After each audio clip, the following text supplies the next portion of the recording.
पाठ 1 प्राकृतिक संसाधन भूगोल का सब्जेक्टिव प्रश्न उत्तर है। मृदा यानी कि जिसको मिट्टी कहा जाता है उसके बारे में हम जानते हैं। तो मिट्टी किसको कहा जाता है? मृदा की सबसे ऊपरी पतली परत को मृदा या मिट्टी कहा जाता है। मृदा एक नवीकरणीय संसाधन है। मृदा निर्माण के कितने कारक होते हैं उनको लिखें। मृदा निर्माण के 7 कारक होते हैं जो कि इस प्रकार है। पहला, उच्चावच तथा धराकृति। दूसरा, मूल या शैल चट्टान। तीसरा, वनस्पति 4 नंबर। जलवायु 5 नंबर। जैव पदार्थ 6 नंबर। खनिज कण 7 में समय। अगला प्रश्न, जलोढ़ मृदा के विस्तार वाले राज्य कौन कौन से हैं उनका नाम लिखना है। तो जलोढ़ मृदा के विस्तार वाले राज्य राजस्थान एवं गुजरात के कुछ क्षेत्र हैं तथा भारत का उत्तरी जो भारत का मैदानी भाग है जलोढ़ मिट्टी से बना हुआ है तथा वे संपूर्ण क्षेत्र यानी कि वे सभी क्षेत्र जो नदी के डेल्टाओं के समीप हैं जो कि नदी तराई कहा जाता है और उसके इर्द गिर्द का क्षेत्र जो कि जलोढ़ मृदा के अंतर्गत आता है। समुच्च कृषि से आप क्या समझते हैं? उत्तर, पहाड़ी क्षेत्रों में जहां वर्षा का जल तीव्रता से ढाल पर बह जाता है और अपने साथ उपजाऊ मिट्टी को भी बहा ले जाता है, उसको रोकने के लिए खेत को ढलान के विपरीत दिशा में समुच्च रेखा के समांतर जोता जाता है जिसे समुच्च कृषि कहा जाता है। प्रश्न, पवन अपर्दन वाले क्षेत्र में कृषि की कौन सी पद्धति उपयोगी मानी जाती है? उत्तर, पवन अपर्दन वाले क्षेत्र में पट्टी अथवा पट्टिका कृषि को उपयोगी माना जाता है जिसमें फसलों के बीच में घास की पट्टियां उगाई जाती है जिससे तेज हवा मिट्टी उड़ा नहीं पाता है और फसलों को नुकसान नहीं हो पाता।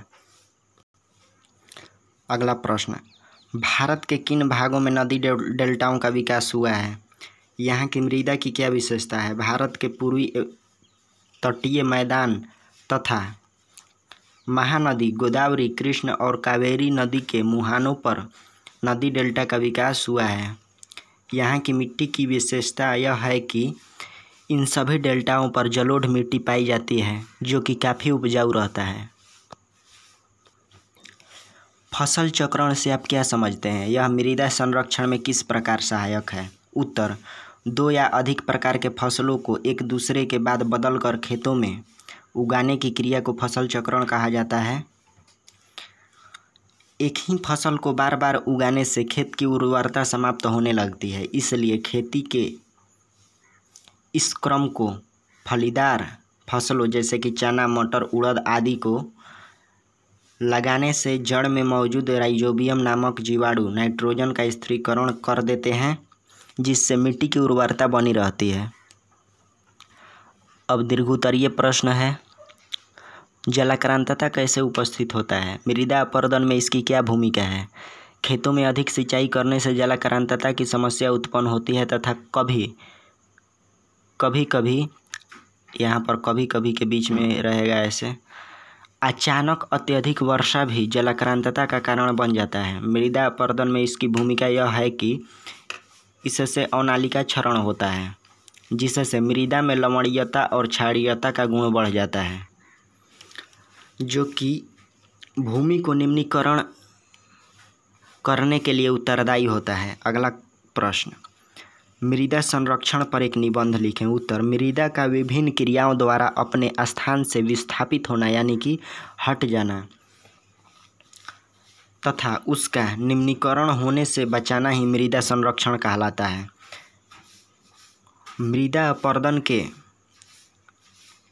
कारण मिट्टी का कटाव होता है जो कार्बनिक पदार्थों, पोषक तत्वों तथा पादप और जीवों के लिए बहुत महत्वपूर्ण होता है। मृदा संरक्षण से ऐसी समस्याएं नहीं उत्पन्न होती है। मृदा अपर्दन से संबंधित समस्याओं के चलते कृषि उत्पादकता भी घट जाता है जिससे देश में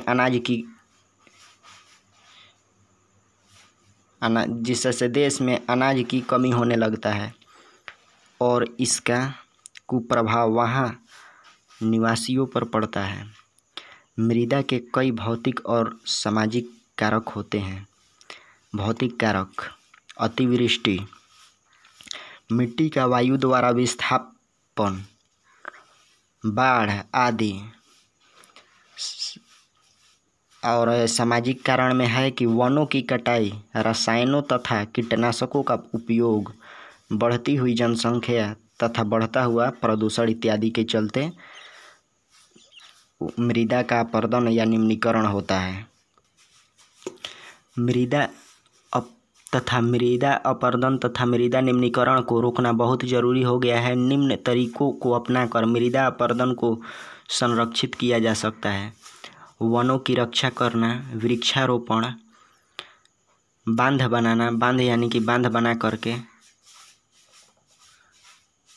बनाकर बाढ़ नियंत्रित करके, प्रदूषण नियंत्रण करके, पट्टीदार व सीढ़ीदार कृषि को अपना करके।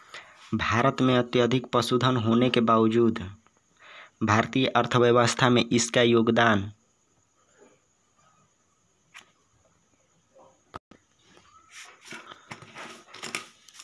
क्वेश्चन को फिर से पढ़ते हैं। भारत में अत्यधिक पशुधन होने के बावजूद भारतीय अर्थव्यवस्था में इसका योगदान नगण्य है। क्यों? यानी कि भारत में अत्यधिक पशुधन रहने के बावजूद भी भारतीय अर्थव्यवस्था जो है उसमें इसका योगदान नहीं है। क्यों? क्योंकि उत्तर, भारत देश एक कृषि प्रधान देश है। यहाँ कृषि को भारतीय अर्थव्यवस्था की रीढ़ कहा जाता है।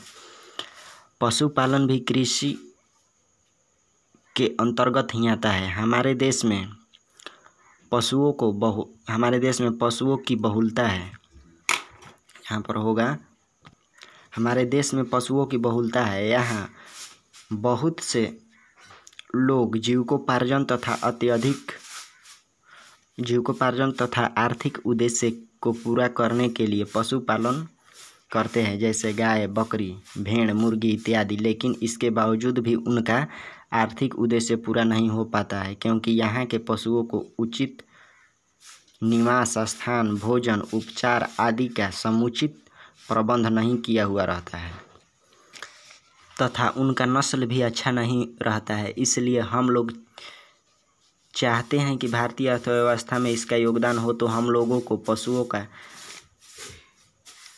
पशुओं के अच्छा नस्ल का चयन करना होगा तथा उसके भोजन, निवास स्थान इत्यादि का समुचित प्रबंध करना होगा तथा सरकार को भी इसमें सहयोग प्रदान करना होगा। तभी पशुधन के मामले में भारत विकास कर सकता है और अर्थव्यवस्था में योगदान प्राप्त कर सकता है। नहीं लिखा हुआ था इसलिए बता दिए हैं।